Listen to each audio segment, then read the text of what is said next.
বহুদিন আগে কোনো এক গ্রামে অতুল নামে এক লোক বাস করত। সে কুমড়ো চাষ করে তার জীবিকা নির্বাহ করত। এবছরও সে তার জমিতে কুমড়োর চাষ করেছে। বাহ, কুমড়ো গাছগুলোতে কি সুন্দর হলুদ ফুল এসেছে। আর কদিন পরেই তো ছোট ছোট কুমড়ো ধরা শুরু হবে। কিন্তু এখন তো গাছে পানি দিতে হবে রোজ, নয়তো তো ফুলগুলো শুকিয়ে যাবে। এমন সময় নরেন আসে অতুলের কাছে। ও অতুল, আমরা এই গ্রামের ক্ষেতগুলোতে পানি দিতে পাম্প বসাবো ভেবেছি। তাই বুঝি? সে তো বেশ ভালো কথা। তবে তো গাছগুলো ঠিকঠাক পানি পেয়ে বেড়ে উঠতে পারবে। তবে এইখানে একখানা কথা আছে। কি কথা আবার? পাম্প কেনার জন্য তো টাকা দিতে হবে। আমরা সবাই চাঁদা তুলে পাম্প কিনবো। তাই পাম্পের পানি ব্যবহার করতে হলে পাম্প কেনার টাকা দিতে হবে। টাকা? আমার কাছে তো টাকা নেই। টাকা আমি কোথা থেকে দিব? টাকা নেই যখন পানিও নেই। আমি তবে চললাম। ও ভাই, একটু শোনো না। আমি না হয় টাকা পরে শোধ করে দিব। এখন তোমরা টাকা দিয়ে দাও। আমি ধীরে ধীরে আমার ভাগে টাকাটা দিয়ে দিব। না না, সে হবে না। যারা টাকা দিবে শুধুমাত্র তারাই পানি পাবে। এই বলে নরেন চলে যায়। আর অতুল মন খারাপ করে দাঁড়িয়ে থাকে। এ মা, এ কি হলো? এখন যদি পানি না পাই তবে তো গাছগুলো শুকিয়ে মরবে। এখন আমি কি করি? এরপর হঠাৎই অতুলের মাথা ঘুরতে থাকে। সে ক্ষেতের মাঝেই বসে পড়ে। ইস রে, মাথাটা আবারও কেমন ঘুরছে। আজ একবার ডাক্তার বাবুর কাছে না গেলেই নয়। এরপর অতুল হাঁটতে হাঁটতে ডাক্তারের কাছে যায়। ডাক্তার অতুলকে দেখে বলে, এসো এসো অতুল, কি খবর তোমার? খবর তো ভালো নয় ডাক্তার বাবু, তাই আপনার কাছে আসা। তা কি হয়েছে বলো তো? কটা দিন যাবৎ শুধু মাথাটা ঘোরায়, মুখেও ঠিকঠাক রুচি নেই, কিছু খেতে ভালো লাগে না। যাই খাই না কেন মাটির মতন লাগে। আচ্ছা, বুঝেছি। এই নাও, এই ওষুধের শিশিখানা নিয়ে যাও। রোজ 3 বেলা খাবারের পরে খাবে। জি আচ্ছা ডাক্তার বাবু। অতুল ডাক্তার দেখিয়ে বের হয়ে যায়। এরপর সে কিছু বাজার নিয়ে বাড়ি চলে যায়। বাড়ি আসতেই তার মা বলে, তুই এসেছিস বাবা? ডাক্তার বাবুর কাছে গিয়েছিলি? কি বললেন তিনি?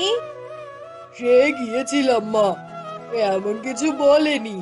এই ওষুধের শিশিখানা দিয়ে খেতে বলেছে। আর এই বাজারগুলো নাও মা। এ বাজার দিয়ে কি হবে বাবা? তুই তো ঠিক মতন কিছু খাস না।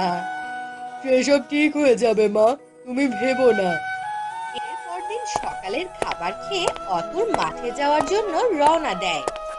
ঠিক তখনই তার মা বলে, অতুল বাবা, ওষুধটা তো খেলি না। ও আচ্ছা, ভুলে গিয়েছিলাম। দাও মা, মাঠে গিয়েই খেয়ে নেবো। এরপর অতুল মাঠে চলে যায় কাজ করতে। কাজ করতে করতে সে ওষুধ খেতে ভুলে যায়। এদিকে কুমড়ো গাছগুলোর বেশ পানির প্রয়োজন। নতুন কুঁড়ি আসতে শুরু করেছে সবে মাত্র।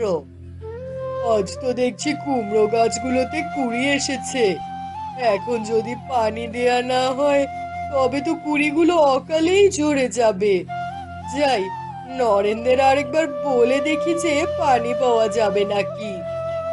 অতুল আবারও নরেনের কাছে যায়। ও নরেন, শুনছো? পাম্প থেকে আমায় একটু জল দাও না গো। কুমড়ো গাছগুলোতে সবেমাত্র কুঁড়ি এসেছে। এখন যদি একটু পানি না পাই তবে তো গাছগুলো শুকিয়ে মরবে। পানির ব্যাপারে তোমার সাথে আমার সেদিনই কথা হয়েছিল বাপু। টাকাটা আমি তোমায় পরে শোধ করে দিব। টাকা দিব না তা তো বলছি না। আগে টাকা দাও, পরে পানি নাও। টাকা নেই তো পানিও নেই। এমন সময় আকাশে মেঘ গর্জন করে ওঠে। এই রে, বৃষ্টি নামবে দেখছি। যদি একটু বৃষ্টি হয় তবে গাছগুলো একটু পানি পাবে। এই চল চল সবাই যাই এখান থেকে, এখন বৃষ্টি শুরু হবে মনে হচ্ছে। বৃষ্টির আভাস দেখে অতুল নরেনদের সাথে বাড়ির দিকে ছুট দেয়। তখনই হঠাৎ অতুলের ওষুধের শিশিটা তার জমিতে পড়ে যায়, কিন্তু অতুল তা না জেনেই দৌড়ে বাড়ি চলে আসে।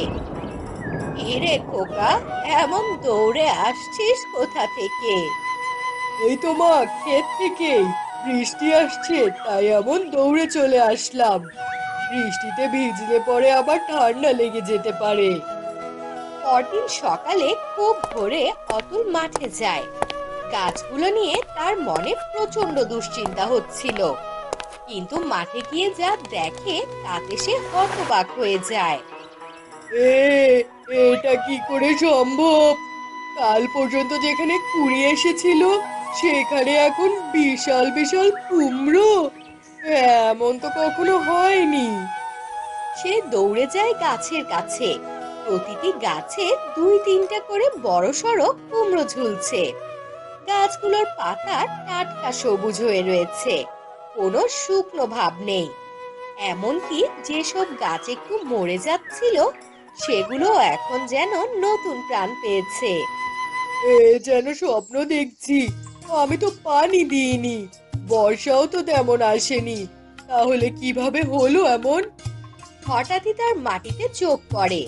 সে দেখে একটা ছোট্ট শিশি পড়ে আছে। সে চিনতে পারে যে এটাই তো সেই ওষুধের শিশি, যেটা কালকে মাঠে পড়ে গিয়েছিল। তাহলে কি এই ওষুধই ছিল সেই রহস্য? কিন্তু আমি তো ওষুধ খেতে ভুলে গিয়েছিলাম। আর এই শিশিটা কখন যে এখানে খুলে পড়ে গিয়েছে, আর তাতেই কি এমন জাদুর গাছ হলো? ঠিক তখনই নরেন মাঠের পাশ দিয়ে হেঁটে যাচ্ছিল। গাছগুলো দেখে তার চোখ কপালে উঠে যায়। অতুল, এ কি দেখছি? তোমার কুমড়ো গাছগুলো এক রাতে এমন হয়ে গেছে কি করে? কি করেছো তুমি? আমি কিচ্ছু করিনি ভাই। আমার খেতেই বুঝি এবার ভাগ্য জেগে উঠেছে। ভাই, আমি তোমাকে সেদিন খুব কষ্ট দিয়েছিলাম, তুমি মন খারাপ করো না। যদি আমার কোনো সাহায্য লাগে বলো, এবার চাষে তোমার দারুণ লাভ হবে, বুঝতেই পারছি। দেখো নরেন, কষ্ট করে চাষ করি আমরা। ভাগ্য যদি একটু সহায় হয় তাহলে জীবনেও জাদু ঘটে। কেবল ধৈর্য আর মনের জোর থাকা দরকার। এরপর গ্রামের সবাই আসে অতুলের মাঠ দেখতে। সবাই অবাক হয়ে তাকিয়ে রয়, এই অসম্ভব ফলন কিভাবে সম্ভব। অনেকে বলা বলি করতে থাকে এটি আসলে ঈশ্বরের আশীর্বাদ। কেউ বলে এটি কোনো অলৌকিক ব্যাপার। আর কুমড়োগুলো বিক্রি করে অতুল শুধু নিজের ঋণই শোধ করে না, বরং গ্রামের ছোট ছোট চাষিদেরও সাহায্য করে পাম্প বসাতে।